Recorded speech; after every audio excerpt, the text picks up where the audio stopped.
Houston, I'm going to tell you something, and I don't know how this is going to go over, but I'm going to say it. I would be an amazing gay partner. I would, all the way up until that one part, but even then. Have you ever driven a Lexus? Those are nice. Sometimes you got to take one for your own team. I'm just saying.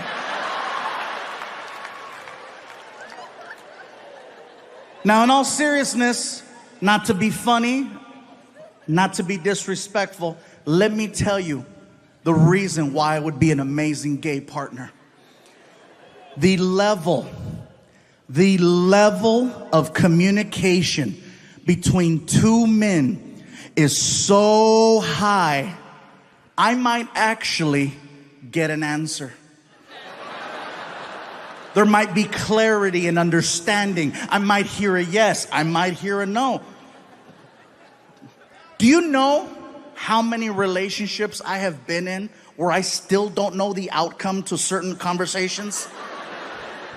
Very simple yes or no questions. That's what I would do. Something as simple as, baby, you hungry? Well, I haven't eaten yet, so I probably should eat something, but I'm not feeling it right now. But if I don't eat right now, you know how I'm gonna get later. So I guess it's probably a good idea if I start eating right now. But it really depends on the options. What do you think? Ah!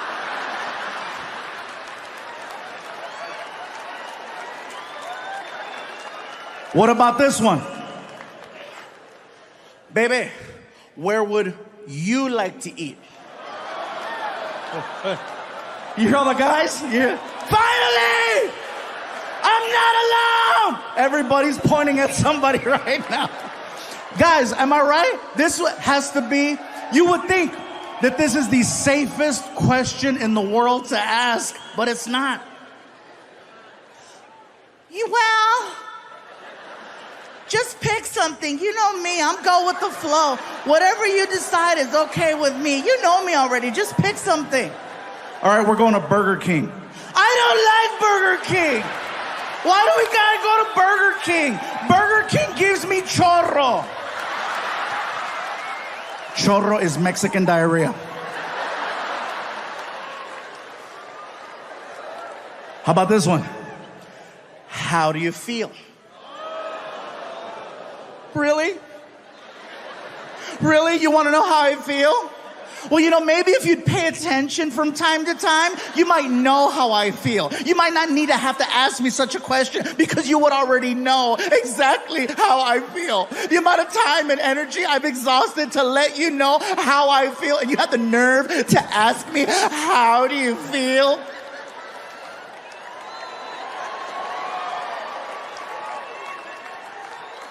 Now imagine the exact same conversation between me and Mr. Lexus. Do you know how efficient that conversation would be? Hey, bro, you hungry? Thought you'd never ask. What do you want to eat? Whatever you want to eat. We're going to Burger King. I love Whoppers. Me too. We go to Burger King and we tear it up. We get back home and I ask him, hey, how do you feel? Horny. Me too. How do you want to do this? Heads or tails? It would be efficient. I'm a dork too. I don't know how to talk to women. And this guy always comes, hello. Girls go crazy. And ladies, I'm gonna tell you right now, if a pretty man is your thing, if a gorgeous GQ guy is what you want, then by all means, go for it. But I'm gonna let you know right now, in the long run, a pretty man is gonna do nothing but lie to you, cheat on you, and break your heart. That's why, ladies, you need to start giving guys like me a chance.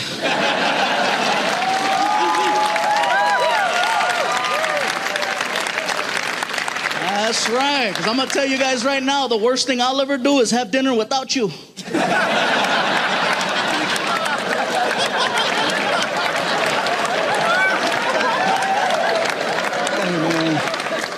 And everybody,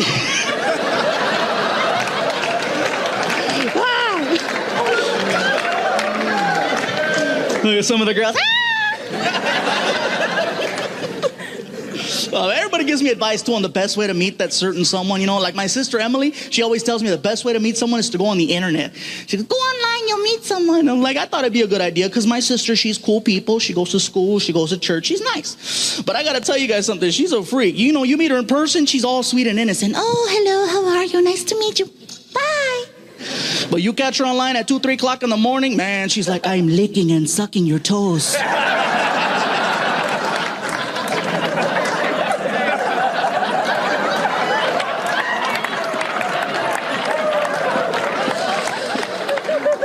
Ooh, do you like it? Now see, that's scary. It is, because I had no idea she was online. I was like, yeah, I like it.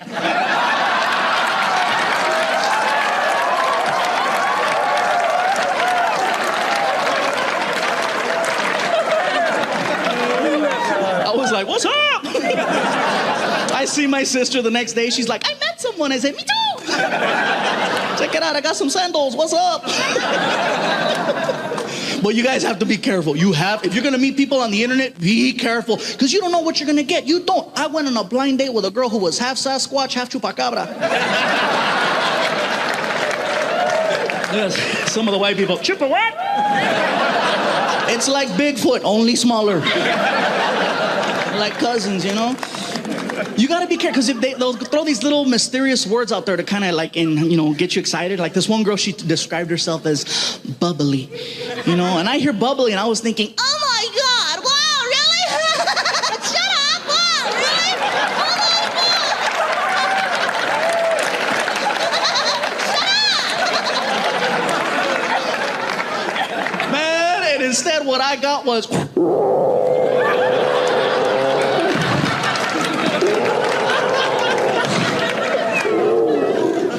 standing there. You have to be careful. And I said, you know what? Okay, maybe it's my bad luck. It couldn't possibly happen to me 3 times, right? So I gave it another shot. I went on another blind date with a girl who said she was a sexy Latina. I was excited. What's up? I get to her house, you guys. She was not Latina. Oh, no. She was black. Now, I didn't have a problem with her being black, but she specifically wrote out, I'm Latina. So I called her on it, right? I said, hey, girl, before we go any further, didn't you say that you were Latina? You know what she told me? She got mad. She was like, boo, I am Latina. Shoot, that's my name.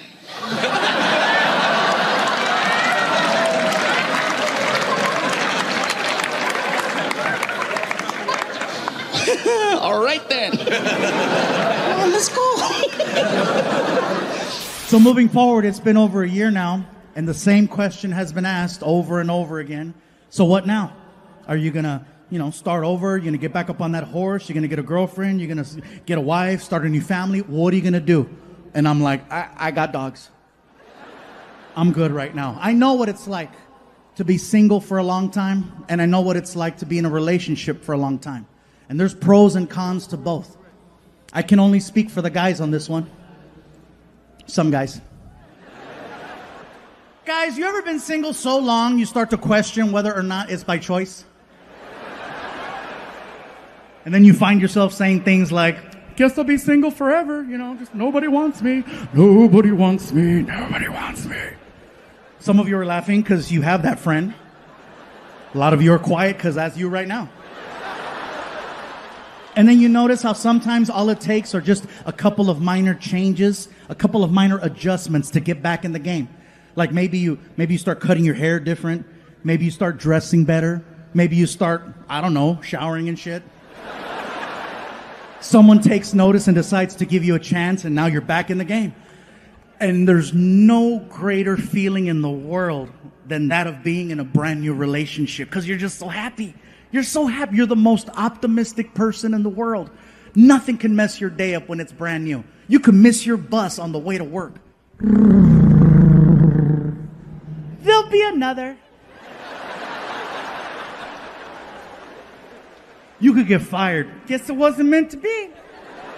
You are so freaking happy. And then you start to reflect on your life before the relationship. And you remember how you would look at your phone and it would never ring. You thought it was broken because it wouldn't ring. There's no text messages. You look at your DMs, nothing.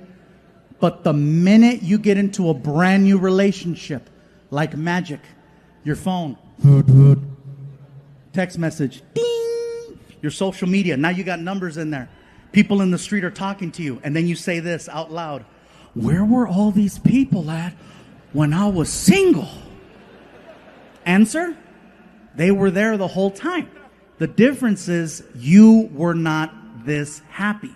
I found out that happiness is one of the most attractive things in the world. Who doesn't want to be around someone who's positive? You know? Well, unless you got COVID. Never mind. Nice, pleasant, a joy to be around. Good energy. You know who really notices just how happy you are, guys, when it's that brand new relationship? Other women. Not your woman. Other women. They can't help but notice how happy you are. They stare at you and they point. Look at him. Look how happy he is. Oh, I bet I can change that. Guys, you are now blood in the water and the sharks are out. And if you've never been hunted before, it is one of the scariest things in the world. Because usually you don't know you're being hunted until it's too late. You're over there minding your business, you're in your relationship, you're trying to make it work, and here they come.